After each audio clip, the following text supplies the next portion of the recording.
Good morning, students. Today in Palace Easy Commerce, we're starting with a very small marketing mix, and we're doing this as a short note for price and promotion. So let's begin. This is the most important factor, the price for any of the competitors. So basically, if I have to define price, it is the value exchange between the service provider and its customers. And there are certain factors in pricing. Let's consider this thing. Competition. The more the competition, the more will be like you see your competitors, like you are selling for 11 rupees, somebody selling is for 10 rupees 50 paise, somebody said for 10. They will all be in that margin because there is more competition, and they are all doing in like large scale, like a mass scale. So the service provider may consider competition in the market, like in charge price for service rendered, matlab whatever he is giving you the service. Higher the competition, lower is the price, and vice versa, until you are a monopoly or a duopoly, and there are only two or three sellers selling the similar products. Then the next factor is corporate image. When I'm talking about corporate image, a service provider considers corporate image in charging prices to the customers. So when a firm enjoys good corporate image, then there is a trust and confidence, of the customers, and therefore the customers won't mind paying a premium price to the service provider. Then I have is the cost of operations. The prices charged, to customers must cover up the cost of operations. The revenues from operations must exceed the cost of operations so as to enable the service provider to earn profits. उसके बाद I have is the customer's nature. Now see, like whenever generally to who is a target market, whom is like it's the low middle class, the upper middle class, or it's a niche class. So that also helps for the firm to decide the customer's nature. Are you understanding? So if the customers are price sensitive, then the service provider may charge lower price because he would then do a lot of volume business. That okay, 500 rupees less, I'm getting less on this bulky thing, it's okay, but I want to do a very good turnover and I want to have that word of mouth. Then I have is the objectives of the firm. So the objectives of the firm influence the pricing of the services. For example, if I say that the objective is to attract large number of customers or to get a larger market share, then accordingly I'll be doing my pricing. If I say I want 10 good clients and I know they will pay for what I am selling, then accordingly my pricing will be little on the higher side. The sixth point I have is demand. The service provider may also consider the demand of the services in the market. Generally, there is a direct relationship between the demand and price. So, higher the demand, higher would be the price, and vice versa. So, that comes under demand. The seventh point I have is nature of services. The service provider must consider the nature of services while fixing the price. If the services are highly specialized, then the service provider may charge high prices because there is no other person to beat in that competition. The eighth one I have is economic condition. They also influence pricing of services.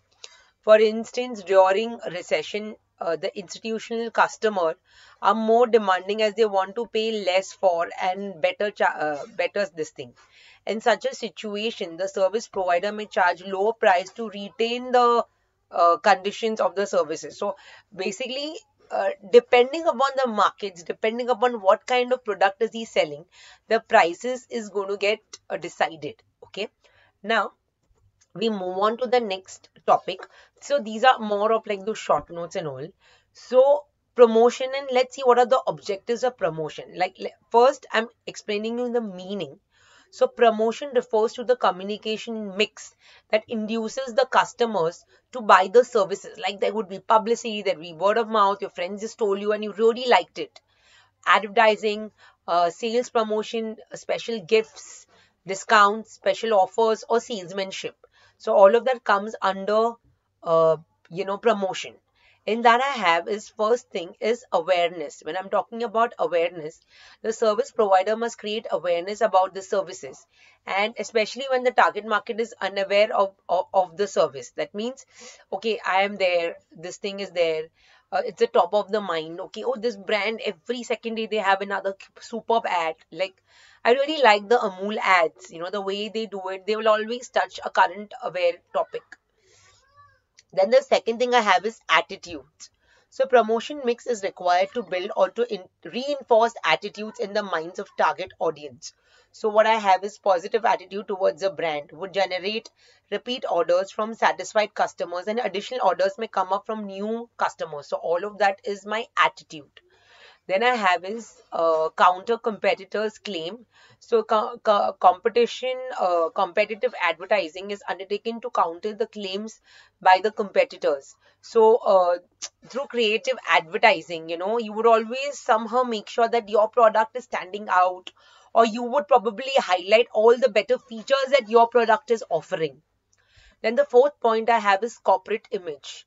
So promotion mix helps to improve the corporate image. Publicity in media, they can enhance the image of the firm. There's word of mouth publicity by satisfied customers, and also advertising with the help of brand ambassadors can enhance the image of the service firms. Uske baad I have is persuasion. So when I'm talking about persuasion, the service ability, but also persuade them to buy it. Persuasion can be undertaken through creative advertising messages, offering free gifts, discounts, and so on. Then I have is providing information. When I'm talking about providing information, what I have is they have to tell the target market about the service features, price, where all they can get available of in case there is out of stock, how they, you know, where else can they just think in case the product has become people's favorite. Then I have is brand image. So a promotion mix helps to have a brand image, you know, in the minds of the target audience. There are certain factors that enhances the image of the brand, such as the character and personality of the brand ambassador, the content of the advertising message, and so on and so forth. Then I have is the brand loyalty. When I'm talking about brand loyalty, so promotion mix may also help to maintain and improve the brand loyalty. For instance, sales promotion incentives, they may help to enhance the brand loyalty, and the satisfied customers, they would keep telling their other friends about buying the products. So thank you friends. Hope now the concept of price and promotion under marketing mix, which is the first module, has become very easy. I've just taken a few examples here and there from Manan Prakashan as well as Vipul Prakashan. Thank you students.